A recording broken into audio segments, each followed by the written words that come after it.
everyone, welcome back to my channel and another Meet the Bag segment here at Beans Bag and Handicraft. Today I would like to introduce you to the Rosalie Bag by Shamballa Designs. She is a really nice bag. You can see that she is a larger bag. She's got two slip pockets here that you could put stuff in if you wanted to. She features these amazing diamond connectors. I have to show off my rainbow here. My rainbow zipper here is amazing.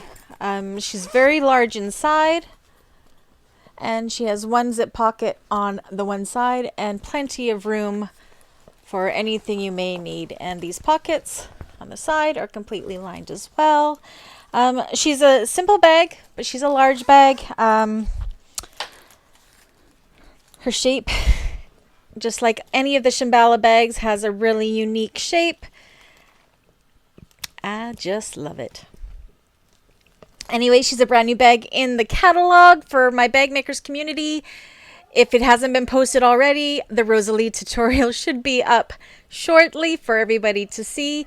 Or if you're one of my clients and you would like to order one of these, you know who to call. Just give me a call and we can start making your Rosalie bag completely custom to you. Thanks, everybody. I'll see you on the next one.